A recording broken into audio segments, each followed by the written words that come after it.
when you're starting a business, just like we discussed last week, there are so many things you need to look out for and be able to do to achieve your objective.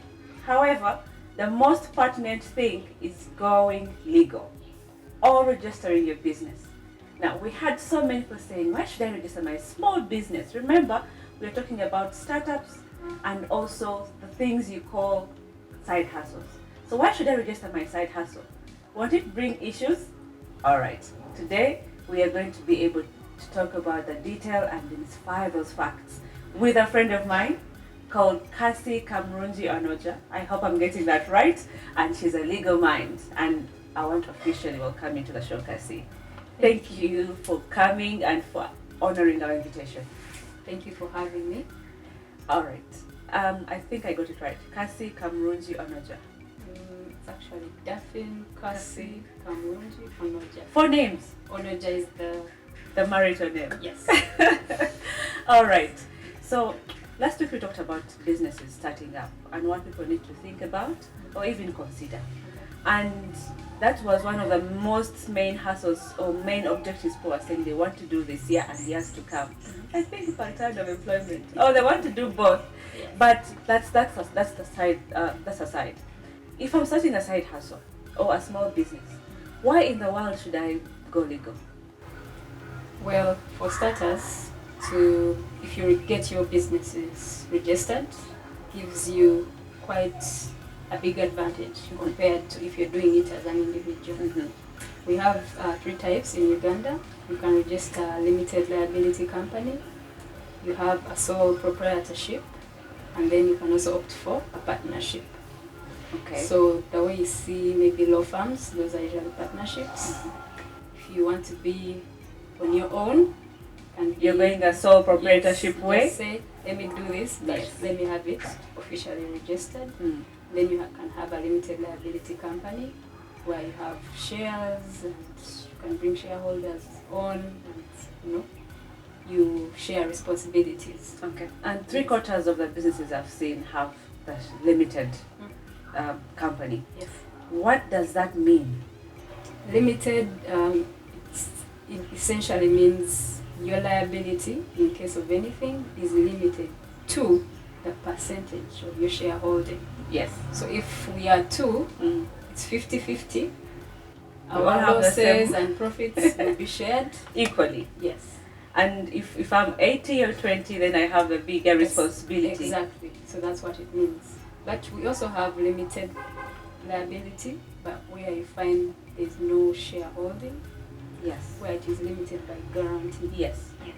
So those are the ones you can end up advancing it to NGOs. Basically, your business is not for profit. Profit. Yes.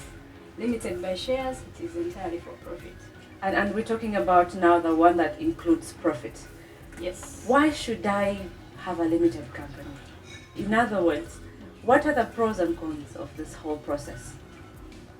The advantage is it shows you're professional enough and you're serious about what you're doing. Because if you register a company, you're telling everyone out there, guys, this is what I'm going for. And I'm serious. And I'm serious. Yes. This is my company. This is the address. This is what we do. If it's a briefcase and it's in your pocket, people will not take you serious. If you are hoping for investors, they'll need your profile. Yes. So you have to send in your certificate of registration.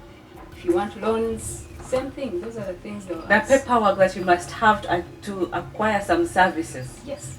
So having it registered puts you at a higher level because it gives you a massive difference from an individual who's just going to go, hi, I'm here, I'm alone, and this is what I do. No one will take you seriously. They'll be like, get Step out. aside. Yeah. And when it comes to finances, what does it mean? When you're starting out, it's some cost is involved, like any other business. Yes. Costs are involved, and also once you've registered, because you're registering under the Companies Act, you also have to continue following the rules and regulations. For example, for limited companies, you have to file returns, and your returns with URSB. Mm-hmm. And with URA, If you have a TIN number, then you have to actually also. You must have a TIN number if you're going through the whole registration process. Well, if you're going to start making money, there are businesses you'll be contracting and they'll need your TIN. Yes. Because for them, if they are paying money to you, they also have to declare. There's VAT to declare, so it's a process. You also have to follow through. And that's what scares us, Cassie. Yeah. Because once you register your small business, then all the mantras they come in. Returns, VAT, you're looking at so many things, and I am here just going to run my small makeup business, and I'm thinking, am I going to be able to manage that? Why can't I just not register it? What do I stand to lose if I don't register the business?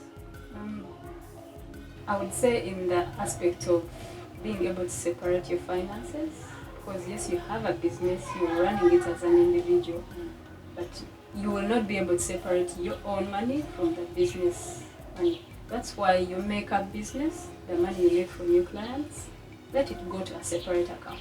A business account? Yes. If it goes into your account, you will never know if it's your money or it's a business money. Yes, I had that challenge. Yeah. And to get a business account, the banks require you to present certificate of incorporation, yes. your articles of association and memorandum, all those details, Yes. and you cannot have those unless you actually registered. Interesting. And then maybe the fears that we need to put aside for most people who are starting small businesses, that it is okay to register the business. It is. But what expertise do I need to make sure that returns, taxes are all managed in my small business? It's not actually difficult to do. You can do it on your own, because right now everything is done online. With the URSB, they also hold trainings in filing annual returns. Or you can actually find someone who is experienced in doing it to ease your burden. At a small fee, they get you in proper shape. Yes. So registering your company and then now trying to follow up, get someone who will always keep you updated. Yes. Hey, the year is ending, you need to file your returns. Provisional and final, whichever. Yes. Or have it in your calendar Yes. if you want to do it on your own. Yes. Just have it done, because not filing, especially for URA, you get penalties. For URSB, you might get away with it, but still every year you may not be able to register, let's say, a resolution. Yeah. You want to open a bank account, or you want to appoint a new director, they will not allow you to do that until you've filed your returns. Yes. It is a standard fee for every year, so it's not that difficult as regards taxes when it comes to URA. Wow, interesting. And is this difficult when I go to RSB to register my business? Is it difficult, or has the process actually become easier? You have been doing this for a while.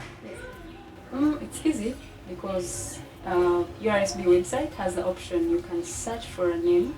If you have a name in mind, you can try and search for the name.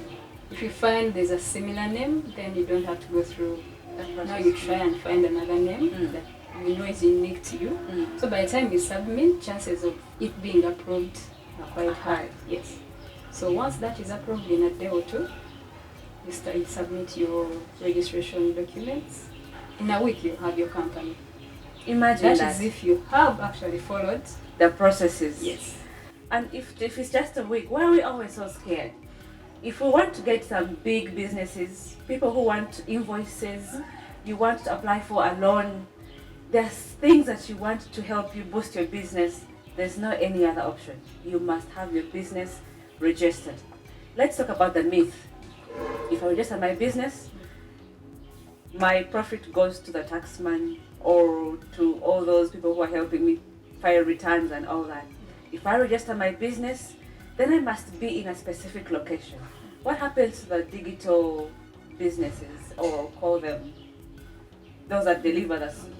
I work from home. I have clothes. You make an order online, I deliver to you. How are those considered? Because Usually now we are looking at trading licenses. Yes. Yes. If where your location is. Because one thing I noticed, the mistake people make is they say their business is in Kampala. If you say Central Business District, your trading license fees are going to be high. Yet you're in Naria.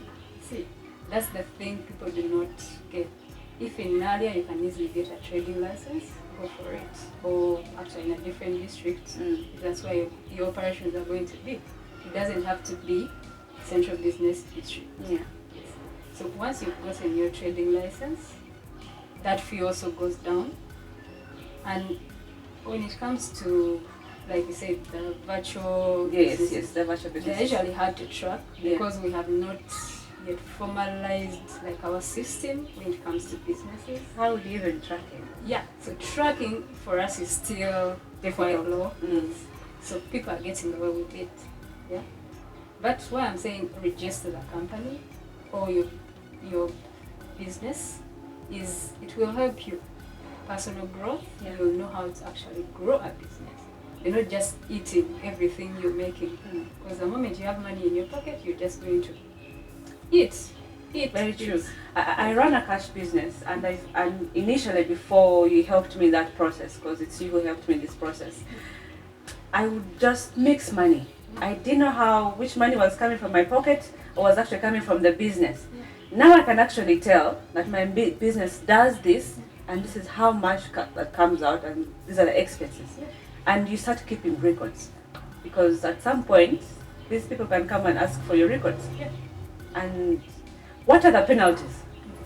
If now I've gone legal, I've registered my business, everything is in order, and somehow the returns and everything not done. First of all, it will, if let's say you're going for investors, they will want updates, Yes. So they will want your most recent accounts to be able to invest in your business, your profile. I want to see how the business is doing. Yes. So if you do not have that, then you're not serious about the business. You're set aside. Bank loans, they need all those things. So you cannot grow, you can't advance from there if you're not following the rules and the regulations. File your returns, have everything registered, accounts are in order. If you have employees, NSSF. Yes. So, and those are the things that deter us from registering the business. You're thinking, oh, the small money I'm making is going to NSSF, is going to pay, and then you're thinking, let me just keep it a briefcase for now. But what I've learned from this discussion, and also my experience, is that you actually hurt yourself if you don't register the business. You end up not getting the big deals. For example, if I have brides coming to the salon, I have some that actually want receipts and invoices. I can't do that if I don't have everything put together, and I lose out on money on that case. And some other businesses lose out on intellectual property. You have your logo design and you haven't registered it. You can also just go and take it and use it. And you can't claim it because there's nowhere where it's registered or anywhere. Yes. So those are the things, especially for the creatives. You're out there, you have your content, you didn't register it for your trademark, copyright. Someone will just take it and use it, and you can't claim it. At the other time, we had FUFA complaining, people are selling jerseys. Yes. They are putting the FUFA logo, all those things. The only way they were able to bring a claim is because they had their trademarks. Yes. So they had the basis upon which to say, guys, don't Please sell our stop it. jerseys. But if you have nothing, people will look at you and they laugh at you. So. And you can't claim it anywhere. In our profession, is that everything must have some evidence. There's some stamp somewhere that you can actually refer to, and I have a basis for this. As we conclude, what would be your word to people who are starting small businesses?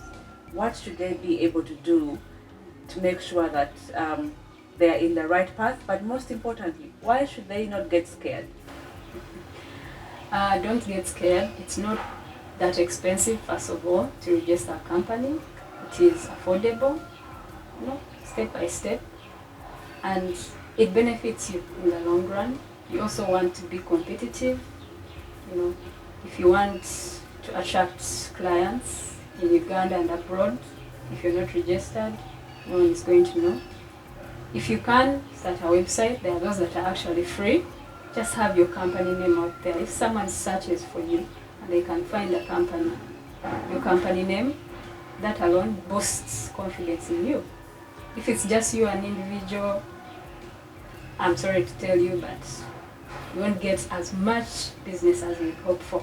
So go get registered. We offer the services, or if you have any lawyer or someone else who does the work, reach out to them and get your business registered. It is going to benefit you and your future generation. Of course. Thank you so much. And if you've been watching this and you're not subscribed yet, please do subscribe. But remember, if you're starting up your side hustle or your business, do the research. Make sure everything you want to get in is actually, you understand it. But most importantly, register your business. It's for your own benefit and those that are around you, your family, your legacy, and all those that you're protecting. Make sure you subscribe to Candid Talk with Adelle. We'll see you next week, and thank you, Cassie, for visiting us. We do appreciate it. Thank you for having me. I hope you can come another time when we talk about other legal things. I'm available. Thank you. Yes. All right, thank you so much for watching, and subscribe, like, leave a comment, and we'll see you next week. Bye-bye.